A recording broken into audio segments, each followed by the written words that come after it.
Excelentísimo señor presidente del Gobierno de Extremadura, querido autor del libro, Óscar de los Reyes, querido editor de la editorial Carisma Libro, una editorial extremeña, don Francisco Huerto, queridos miembros del Parlamento de Extremadura, de la Cámara Legislativa Autonómica, autoridades civiles, militares, fuerzas y cuerpos de seguridad del Estado también, representantes de cuerpos de fuerzas y seguridad del Estado también que nos acompañan. Muchísimas gracias, bienvenidos a esta Asamblea de Extremadura, bienvenidos al Parlamento de Extremadura, bienvenidos al Templo de la Palabra, a la casa de todos los extremeños. Quería saludar, que se me pasaba también al alcalde de Cabeza del Buey, querido alcalde, bienvenido también, José Antonio. Bienvenidos, decía, a esta presentación del libro. Esta es la casa de todos los extremeños, este es el Templo de la Palabra, y yo espero y deseo que todos ustedes se sientan como en su propia casa en esta presentación. El pasado 19 de marzo el Parlamento extremeño iniciaba los actos con que esta y el resto de instituciones de nuestra región van a conmemorar a lo largo del año 2012 el bicentenario de la Constitución de 1812, de la Constitución de Cádiz, de esa ala que popularmente denominamos todos como la PEPA. Una de las contribuciones de mayor resonancia que España haya legado a la cultura jurídica universal y en cuya elaboración Extremadura contó, como saben, con ilustres representantes. La Cámara extremeña se comporta así como elemento aglutinador de todas las instituciones extremeñas en torno a estas celebraciones.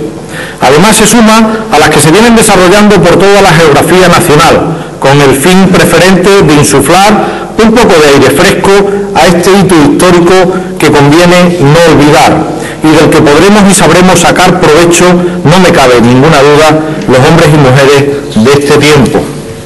Nuestra región tuvo en aquellas Cortes de Cádiz un singular protagonismo gracias a la exquisita aportación de algunos de estos prohombres. Su acción política y producción literaria e intelectual contribuyeron a edificar la experiencia constitucional y a sentar las bases de un Estado de Derecho en nuestro país. Figuras extremeñas que formaron parte de esta gran revolución que dio paso a la España y por ende a la Extremadura contemporáneas, y que normalmente personalizamos en la figura del insigne diputado extremeño natural de Cabeza del Buey, don Diego Muñoz Torrero.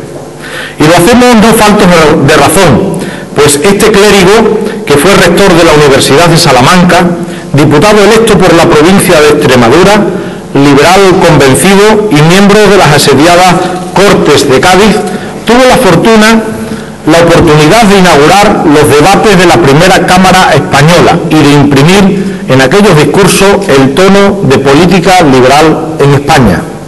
De Muñoz Torrero partieron las proposiciones más revolucionarias de entonces y que hoy la ciudadanía considera principios normales.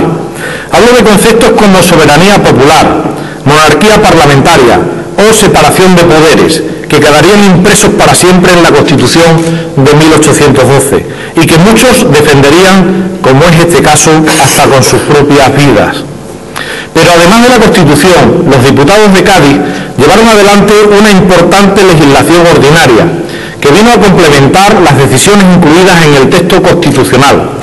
Entre ellas, quiero destacar aquella que estableció por encima de siglos de censura y oscuridad la libertad de imprenta. Una libertad de imprenta al servicio de la opinión pública que fue alentada con ardor por el propio Muñoz Torrero en buena parte de sus intervenciones y que consigue que hoy, paradojas y maravillas del destino, nos hallemos aquí presentando esta biografía novelada sobre su persona. Y que lo hagamos aquí, precisamente en esta sala, en la Sala de la Autonomía, donde aquí nació y creció el Parlamento de Extremadura. Aquí en esta sala donde nos encontramos en estos momentos, durante 20 años fue el hemiciclo de la Cámara Legislativa Autonómica. Y aquí en esta sala donde ustedes están en estos momentos se hicieron muchos y calurosos debates sobre el futuro de Extremadura. Resulta del todo lógico que un acontecimiento tan significativo como este bicentenario esté generando nutridas obras inspiradas en tan famoso texto. en sus protagonistas y en el ambiente bélico en el que se gestó. De igual modo, no parece extraño que la figura de Muñoz Torrero haya atraído la atención de un escritor nacido en la misma localidad que el protagonista de la obra.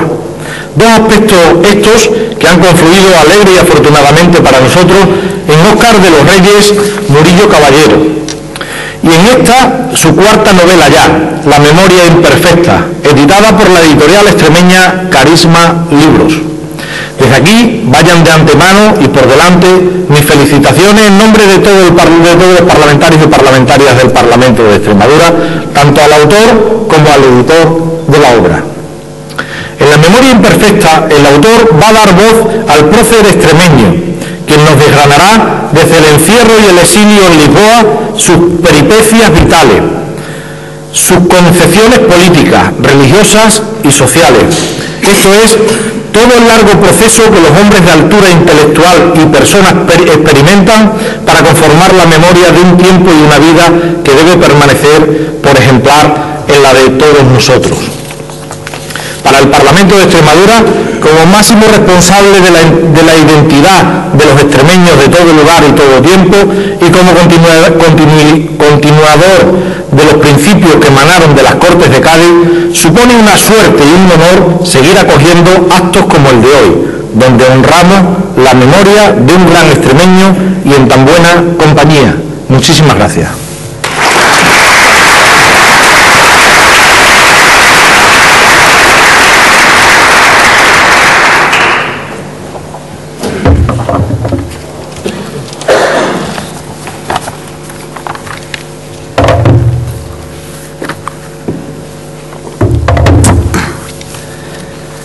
Señor Presidente del Gobierno de Extremadura, señor Presidente del Parlamento de Extremadura, señor editor de Carisma Libro, Francisco Huerto, querido amigo Óscar, autor del libro, directores generales, consejeros, señores diputados y amigos, es verdaderamente un placer para mí y para los ciudadanos de Cabeza del Buey, que aquí represento a todos y cada uno de ellos, poder estar presente en un acto cultural de esta índole y que lleve implícito ese estrecho lazo de unión con nuestra historia.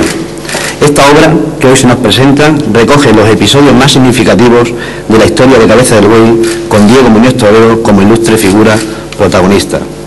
Todo esto no hubiera sido posible sin la solemne pluma de mi querido amigo Óscar de los Reyes, que al igual que en antaño hizo nuestro personaje y que pasó largas jornadas trabajando por y para el pueblo de Cabeza del Buey y para todos los extremeños, y que hoy lo eleva en esta asamblea a lo más alto.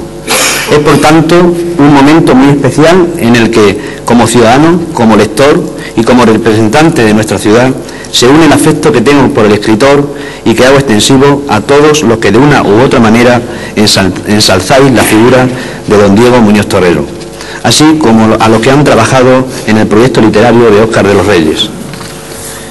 El libro que hoy se presenta dibuja, a través de una serie de capítulos y escenas, un retrato de la historia del ilustre personaje al que vio nacer nuestra villa de Cabeza del Buey un 21 de enero de 1761 y que nace de un interés inicial del autor por plasmar los acontecimientos en la España de finales del siglo XVIII y hasta mediados del siglo XIX, y de cómo se conformó la primera Constitución española de la mano de quien fue sacerdote, catedrático y político español en las Cortes de Cádiz. Como bien destaca nuestro autor en la obra, don Diego Muñoz Torrero se podría considerar como uno de los padres de la Constitución de Cádiz de 1812, donde defendió la soberanía nacional, la libertad de imprenta y la supresión de la Inquisición, y que luego se amplió para dar como resultado la Constitución actual que todos los españoles conocen. Estas ideas, que perduran en la actualidad y ven su eco en la eternidad, respetan los valores fundamentales de cada persona y, como toda buena herencia, hay que saber conservarla. La autenticidad y profesionalidad de esta obra se ve respaldada por la gran profusión de datos y por la enorme carga emocional y sentimental que conlleva el estar desarrollando un trabajo con una buena compañera a la que siempre menciono, su esposa Olga. No quiero dejar de resaltar la publicación tan oportuna que tiene esta obra por tres motivos. El primero, y como he dicho anteriormente, por dar el honor a Cabeza del Buey de ser conocida y de ser llevada a muchos corazones. En segundo lugar, porque de alguna manera la celebración reciente de las Cortes de Cádiz tiene su porqué entre nuestros ciudadanos. Por último, como padre, hijo, esposo y ciudadano, en los días que corren, deseo que la cultura sea la herramienta principal para la lucha de nuestro bienestar. Las batallas se ganan a través de los libros, las guerras a través de la comunicación. Por ello, me sumo a este espíritu cultural, político y religioso que se emana de nuestra historia. Hay que agradecer, sin exceso retórico, que es esencial el enorme valor para el desarrollo de la cultura el que las ideas se expresen bajo el seno de nuestra Constitución. Encontrar el estímulo y el aliciente para mejorar en nuestra sociedad es sin duda alguna un objetivo de los muchos aquí presentes, puesto que no es el estilo del buen hacer constitucional alimentar vanidades y empobrecer el propio espíritu.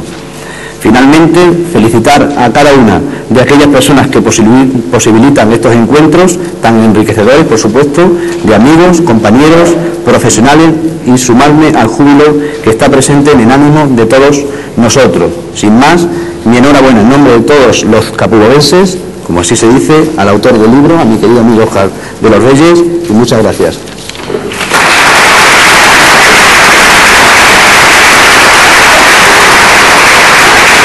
A continuación va a intervenir el editor del libro, el señor Francisco Huerto. Gracias.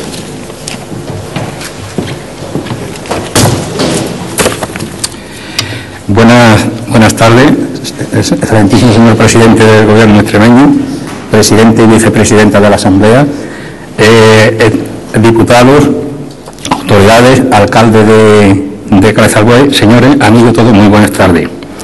Mi nombre es Francisco Huerto Romero, gerente de Carisma Libro. Mi presencia aquí es para dejar constancia de que Carisma Libro no escatima esfuerzo en pro de la cultura extremeña.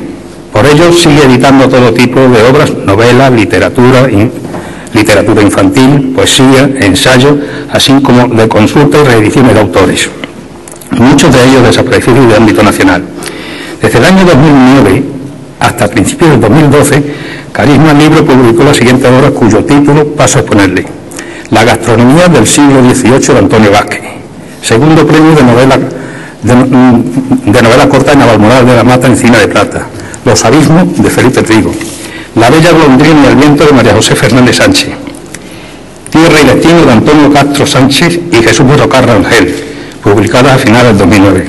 En el 2010, Carisma Libro publica el tercer premio de novela corta Encina de Plata de Navalmoral de la Mata, edición actualmente agotada. Siberia insólita, guía turística y sentimental de José María Otero. En el 2011 se publica La música del caminante, escrita por Juan Manuel Cabroso, sobre la vida del cantante Nando Juglar. Por último, La memoria imperfecta de Óscar de los Reyes Murillo Caballero, obra que esta noche tengo el honor de presentar en esta Asamblea de Extremadura.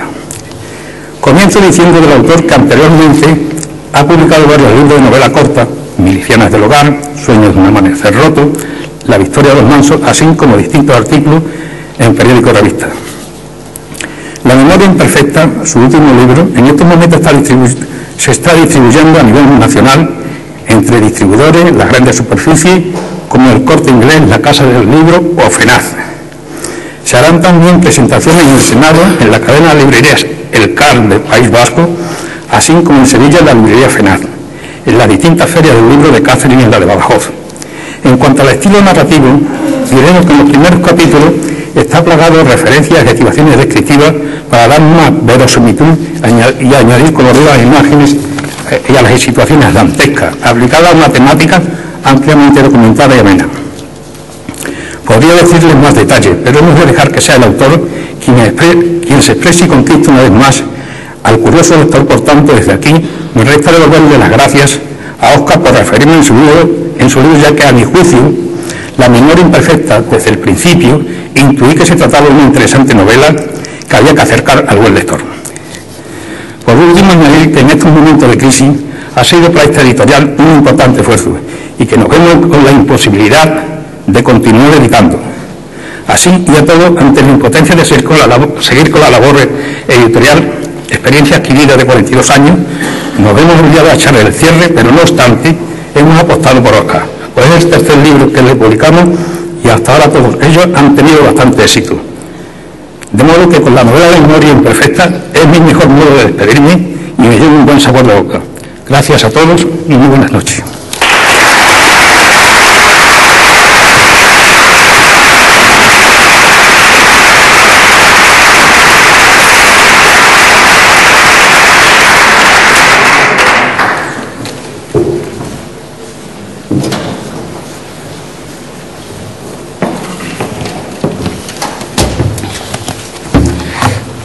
Estimado presidente del Parlamento extremeño, estimada vicepresidenta, autor del libro, amigo Óscar, Francisco, que se ha emocionado, ¿no?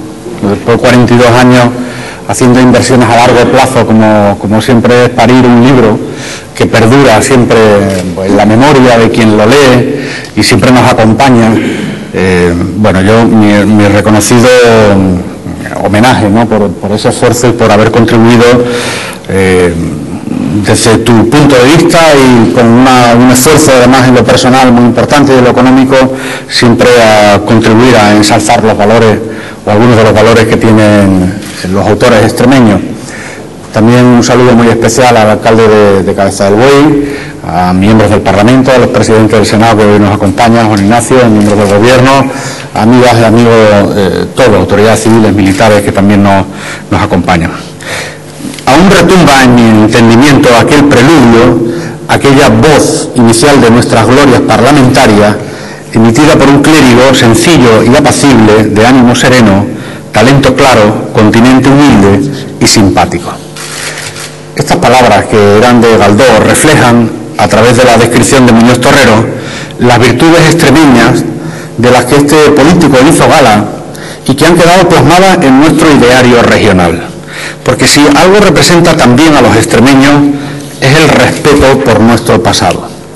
Y en ese recuerdo de lo que fuimos, esta tarde nuestro escritor, nuestro amigo Óscar, añade una nueva visión vital de quien se convirtió en pionero de la libertad y de la tolerancia. Porque hace 200 años nuestro paisano lideró la conquista de un nuevo mundo, la conquista de una nueva concepción de la democracia que en 1812 echaba raíces en Europa y en América. Un modelo vanguardista para la época que sirvió como referente en los dos continentes. Y hace pocos días conmemorábamos el bicentenario de la Constitución de 1812, la tercera carta magna del mundo después de la de Estados Unidos y Francia. Yo lo hacía en presencia de los reyes de España en Cádiz, en presencia también del presidente del Gobierno de España, y a pesar de que estaba en Cádiz, en esa iglesia donde empezó a andar esa Constitución, os puedo garantizar, y no es orgullo patrio, que también olía al mar de Cádiz, pero se oían los pasos de Muñoz Torrero, de nuestro paisano extremeño, en aquellas paredes. Un texto jurídico que rompía moldes entonces, con fundamentos que siguen siendo pilares de nuestro sistema democrático y que salieron del puño de la letra de un extremeño que es Muñoz Torrero. Y muchos fueron los que escribieron sobre este sacerdote, escritos que seguro han servido de acicate para alimentar la curiosidad de nuestro autor por aquel político extremeño y que ha culminado en un nuevo libro con el que le rescatamos nuevamente del pasado. Pero es necesario resaltar, y esto con el permiso del autor, de Óscar, que esta no es tu primera obra. Has tratado temas de otras épocas y temas también actuales. Ahora compaginas ambas realidades porque los preceptos marcados por nuestro paisano, por Muñoz Torrero, hace 2 siglos, son más actuales que nunca. Esos mismos planteamientos fueron la base de nuestra Constitución actual y el primer código político, según los expertos, que está en consonancia con el movimiento constitucionalista europeo contemporáneo. Dicen que no hay mejor manera de viajar en el tiempo que con un libro. La memoria imperfecta no solo nos traslada en la historia, también en el lenguaje, manejando un habla levemente arcaica, acorde con la época y que supone un valor añadido a la obra. Oscar Wilde afirmaba que no existen más que 2 reglas para escribir: tener algo que decir y decirlo. Y tú, Óscar, tenías mucho que decir, que contarnos sobre un extremeño de pura cepa, como diríamos en esta querida tierra. Un campesino, un político, un rector de la Universidad de Salamanca con tan solo 26 años de la época, además, perseguido por Fernando VII, exiliado. Sin duda es una biografía apasionante, ahora novelada, con la que además podemos descubrir los entresijos de la corte gaditana, la guerra contra los franceses o las ilusiones políticas de la época. Es justo reconocer aquí en Extremadura, en este templo de la palabra, la obra de un extremeño que descubre la figura de otro extremeño, pero es evidente que el valor de tu relato traspasará las fronteras regionales, exportando el talento que poseemos en nuestra comunidad. Es momento de retomar el carácter y valentía que caracterizaron a nuestros paisanos para protagonizar el cambio que lleve nuestra región a la excelencia. Y hoy, en el mismo lugar donde están representados los valores que un día aclamaron aquellos extremeños, recordamos que somos un pueblo honesto, que somos un pueblo esforzado, que somos un pueblo incansable, que está dispuesto a hacer lo que haya que hacer por sacar adelante a Extremadura, igual que aquel clérigo sencillo y apacible, de ánimo sereno, talento claro, continente humilde y simpático, traído hasta aquí con una memoria que desde hoy es más perfecta. Muchísimas gracias, Óscar, y muchísimas gracias a todos ustedes.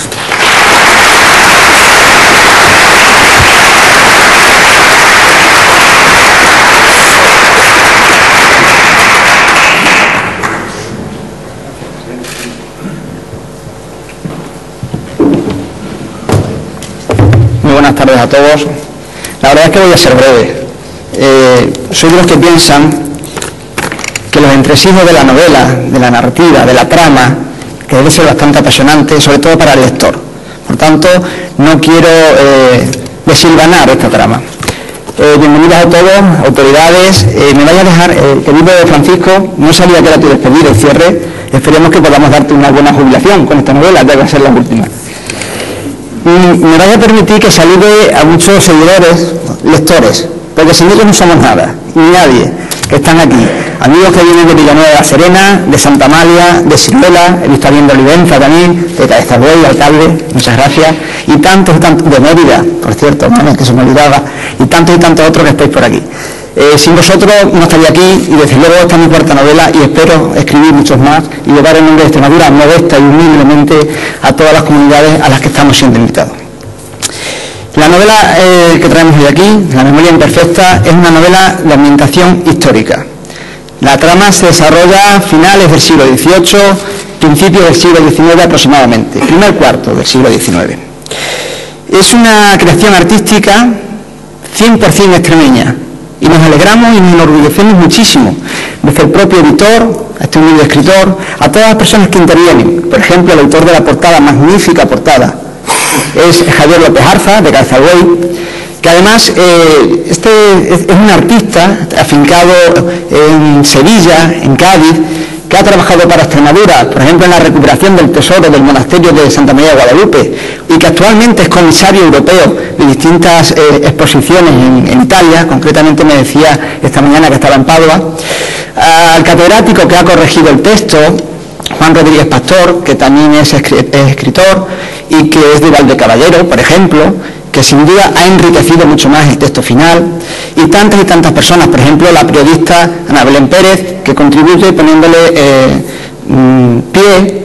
letra a una foto magnífica de su hermano el cámara Emilio Pérez, que aparecen aquí como unos monumentos de la época para tener, pues bueno, ser más enriquecedor. Todo ello es una creación, por tanto, como digo, 100% extremeña, y así lo vamos a mostrar al mundo. Empezamos hoy aquí con todos vosotros, y así seguiremos, como ha dicho el editor, pues el día 26 en el Senado de España, en Bilbao, en Cádiz, en Sevilla, en Barcelona, que se te ha olvidado también decirlo, en la Feria del Libro, etc.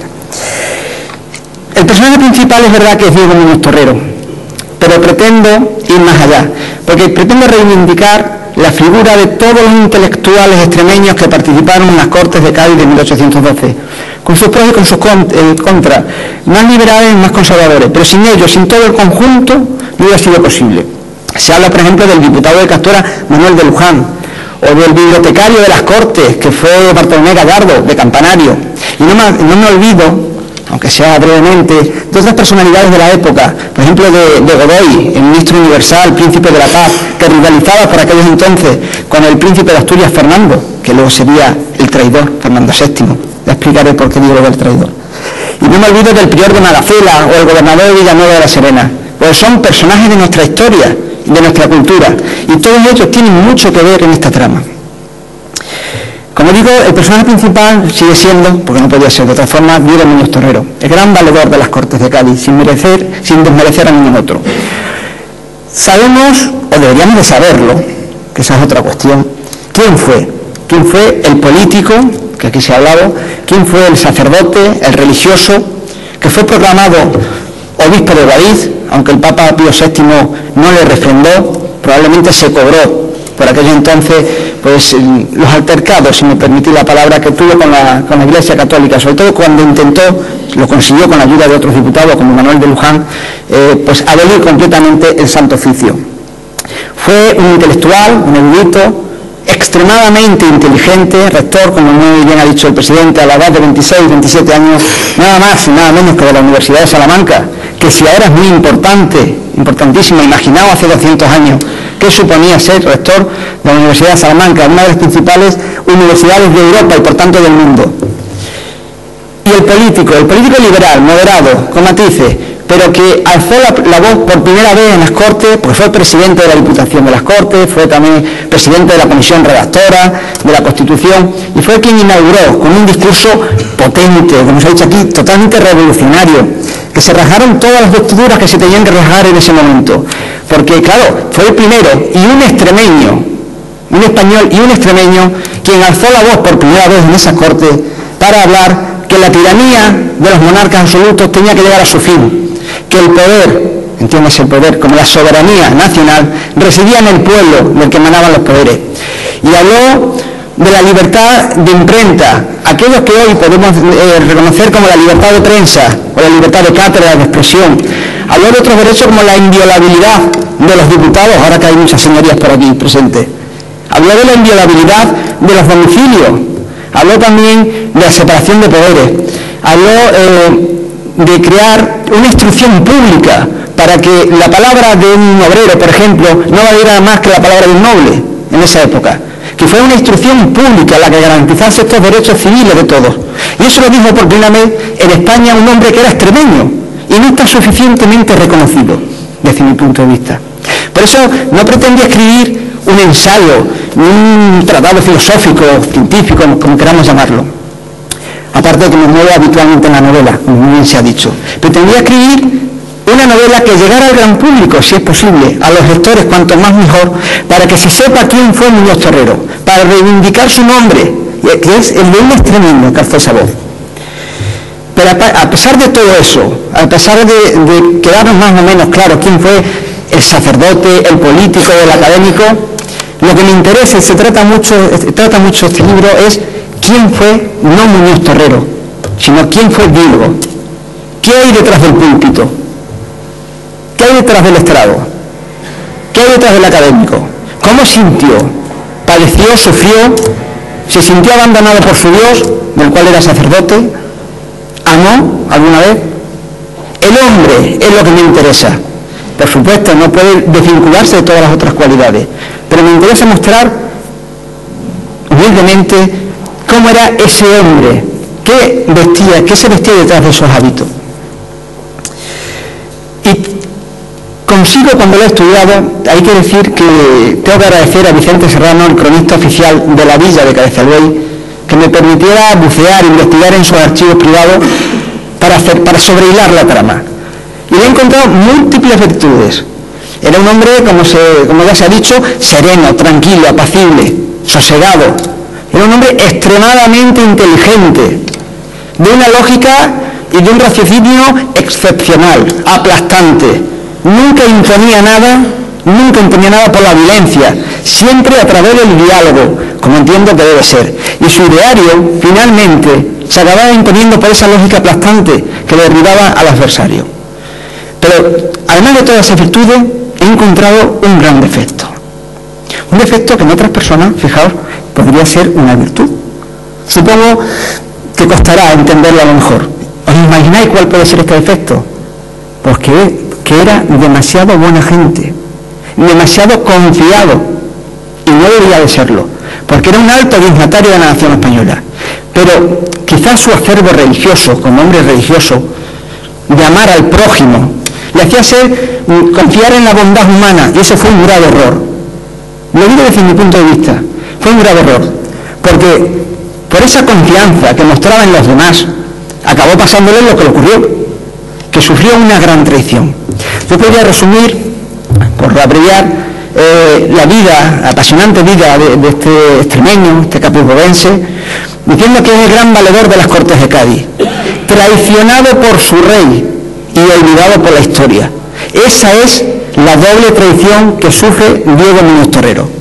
El Diego hombre y el Muñoz Torrero constitucionalista, ambos. Me explico por qué. Mirad, en la mañana del 8 de mayo de 1814, las Cortes encomiendan una labor fundamental y además a la larga viraría ahí completamente la historia de España. La labor que le encomienda a las Cortes es designarle alto dignatario de la nación española en su encuentro con el monarca Fernando VII. Fernando VII volvía de Francia, donde había sido retenido en cautiverio por Napoleón, como ya sabemos, y ambas embajadas, la constitucionalista y la regia, habían pactado previamente un protocolo. Fijaos, hace ya 200 años había protocolo, y mucho antes. Bueno, pues habían pactado un protocolo muy exacto, que era que Diego Muñoz Torrero, como presidente de esa embajada constitucionalista, y además como alto dignatario de la soberanía nacional, de las Cortes, nunca, jamás se podría descubrir ni inclinar ante el monarca, si antes el monarca no se descubría o se inclinaba ante Diego Muñoz Torrero. Ahí, con ese protocolo pactado, se hacía claro una idea fundamental en estas Cortes, que el soberano no era el rey, el soberano era el pueblo, y el pueblo permitía que el rey lo fuera. Bueno, pues este Borbón traidor, que era Fernando VII, pactó ese protocolo, él quería volver, regresar a su reino, pero una vez que se encuentran en Cuenca, que es donde estuvo la altura de ambas comitivas, en el Pedroso concretamente, se olvida de todo lo pactado y de todo el protocolo.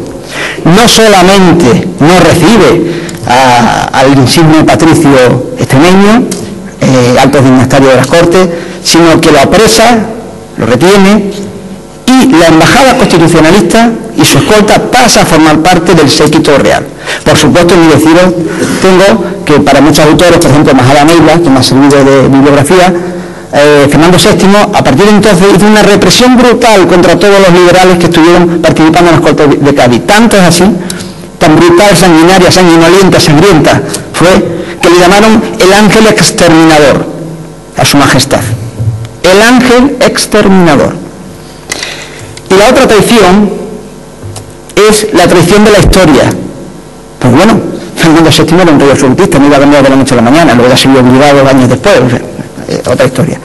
Pero la otra traición es de la historia. Con los distintos gobiernos que hemos tenido en nuestro país, en España, monarquías absolutas, las repúblicas, la dictadura, la democracia actual, y es un hombre que ha sido no suficientemente valorado, ha sido olvidado, ninguneado.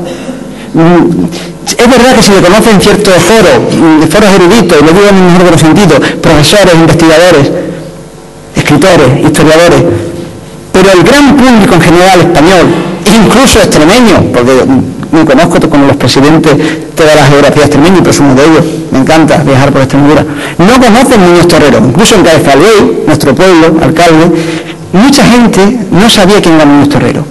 Mucho, bueno, menos, porque allí le damos caña con esto, entonces lo saben. Pero el resto, el Muñoz Torrero es una figura que pasa bastante desapercibida, salvo en algunos foros. Por eso, desde la humildad que nos caracteriza a Francisco y a mí, intentamos llevar este mensaje allá donde vayamos y allá donde nos invite, y es lo que lo vamos a mantener. Y ya para terminar, vamos a hacer, con vuestro permiso, el permiso de la mesa también, una pequeña interpretación, una lectura dramatizada. Y voy a llamar para esto a 2 colaboradores. Ellos no son profesionales, no son actores profesionales, entonces, bueno, si tenemos algún fallo, creo que sus señorías y todos nuestros amigos sabrán disculparnos. Por favor, Miguel Ángel y Ana, acercaros hacia mí. Bueno, os voy diciendo, Ana, ella es en la vida real, porque ahora diré qué personaje van a interpretar. Ana es trabajadora social y dirige un centro de día y de pisos tutelados de Calzadilla de los Barros. Y Miguel Ángel, como no podía ser de otra forma, es el concejal de Cultura de Calzadilla de los Barros, teniente de alcalde también.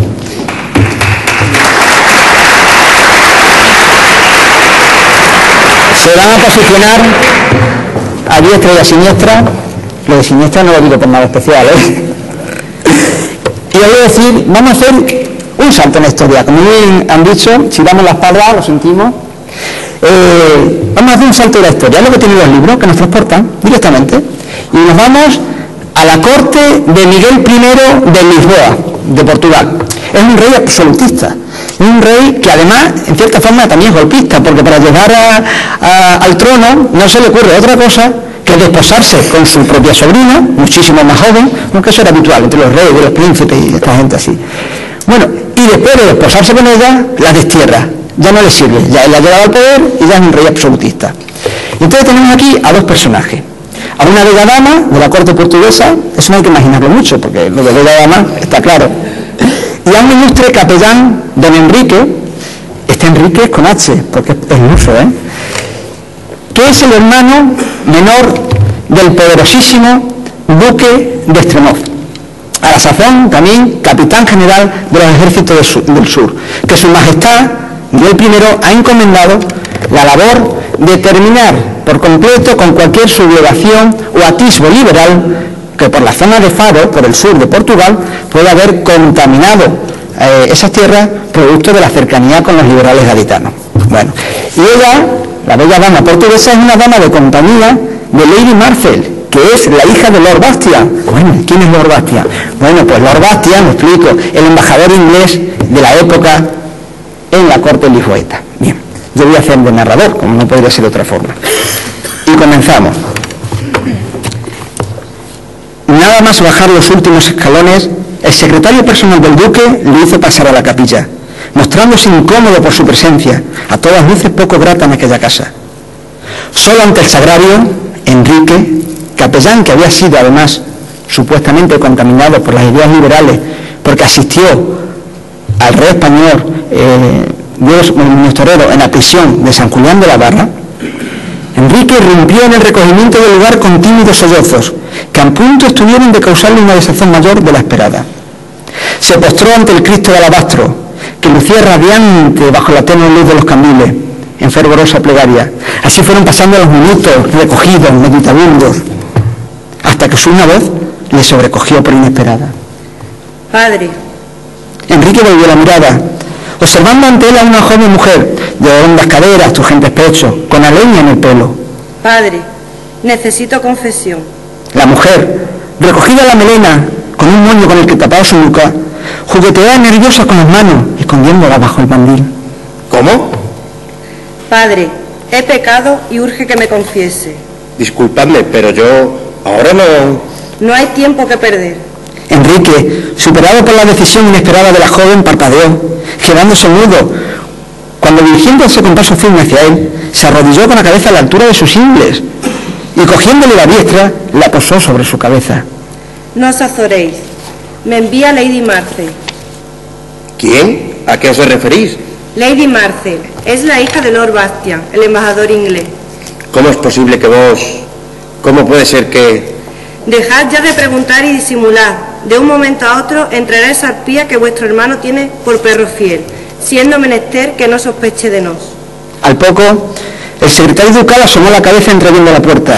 Enrique, como si fuera interrumpido en el sacramental acto, le dispensó una furibunda mirada que llevó al secretario a no seguir interrumpiéndole, cerrando de nuevo la puerta a la espera de su partida.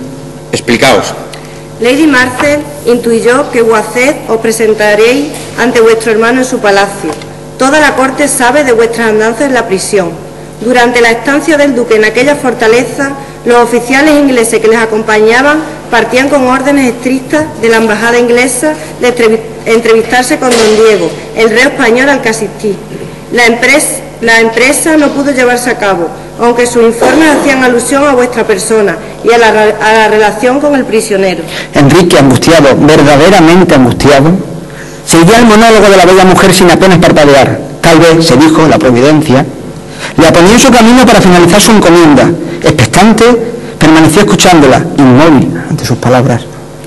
Lord Bastian, conociendo el requerimiento para que os presentéis ante el tribunal eclesiástico, dedujo que vendríais a pedir auxilio a vuestro hermano, por lo que a través de su hija Lady Marcel le envía recado. Enrique no respondía ante la expresión de fastidio de la mujer, que sin duda esperase a que por una vez tomase la iniciativa. ¿Tenéis algo para mí? Volveos. La mujer no se movió, mirándole fijamente a los ojos. Volveos, os lo ruego, he de entregaros algo. Acto seguido, Enrique se deshizo de su sotana y desató los numerosos nudos que mantenían sujetas las cuartillas en su piel.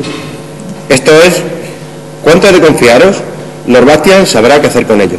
La joven, incorporándose, se desvistió ante la petrificada mirada de Enrique. Se desabrochó orgullosa el corpiño, introdujo las hojas, enrolladas, entre sus blancos senos, para volver rápida a vestirse nuevamente.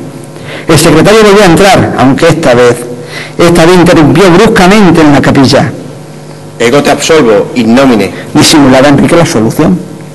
La mujer, con la cabeza agacha, abandonó la estancia en actitud penitente, aunque con una pícara mirada, y sonrisa perfilada en sus carnosos labios.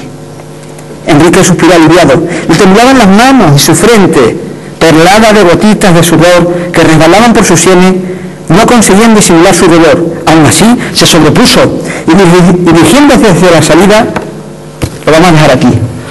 Esto lo tienen que descubrir todos los lectores. Y a pesar de todo, lo dicho, lo oído, La memoria imperfecta es una novela. Nada más que eso. Muchas gracias.